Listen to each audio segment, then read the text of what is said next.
हरे कृष्ण। ओम नमः शिवाय। बोलिए जिमूत वाहन भगवान की जय। जितिया माता की जय। आप सब भी कमेंट में हरे कृष्ण अवश्य लिखिएगा। आइए आज के वीडियो में हम जितिया व्रत कथा का श्रवण करेंगे। जितिया व्रत को जीवित पुत्रिका व्रत के नाम से भी जाना जाता है। यह व्रत संतान के दीर्घ आयु और उनके स्वास्थ्य के कामना के लिए किया जाता है। इस व्रत को करने से बच्चे दीर्घ आयु होते हैं और उनके जीवन में सुख समृद्धि होती है। आइए अब जितिया व्रत की कथा का श्रवण करते हैं। जितिया व्रत में चील सियारों की कथा का श्रवण अवश्य करना चाहिए। जितिया व्रत में बिना कथा के श्रवण के यह व्रत पूर्ण नहीं माना जाता है। आइए अब कथा का श्रवण करते हैं। बोले जिमूत वाहन भगवान की जय। पौराणिक कथा के अनुसार एक वन में सेमर के पेड़ पर एक चील रहती थी। पास की झाड़ी में एक सियारिन भी रहती थी। दोनों में खूब पड़ती थी।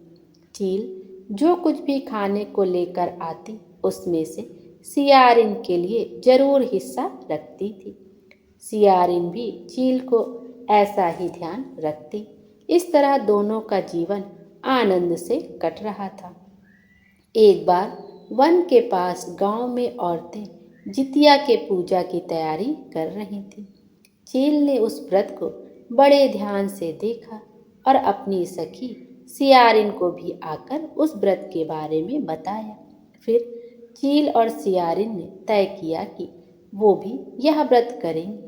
सियारिन और चील ने जितिया का व्रत रखा। बड़ी निष्ठा और लगन से दोनों दिन भर भूखे प्यासे मंगल कामना करते हुए व्रत में रही। मगर रात होते ही सियारिन को भूख प्यास सताने लगी। जब बर्दाश्त ना हुआ तो जंगल में जाकर उसने मांस और हड्डी पेट भर कर खाया।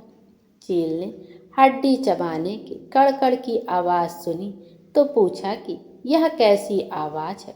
सियारिन ने कह दिया, बहन भूख के मारे पेट गुड़गुड़ा रहा है, यह उसी की आवाज़ है। मगर चील को पता चल गया। उसने सियारिन को खूब लताड़ा कि जब व्रत नहीं हो सकता था तो संकल्प क्यों लिया था। सियारिन लजा गई, पर अब तो व्रत भंग हो चुका था। चील रात भर भूखे प्यासे रहकर अपने व्रत को पूरा किया। अगले जन्म में दोनों मनुष्य रूप में राजकुमारी बनकर सगी बहनें हुई। सियारिन बड़ी बहन हुई और उसकी शादी एक राजकुमार से हुई। चील छोटी बहन हुई और उसकी शादी उसी राज्य के मंत्री के पुत्र से हुई।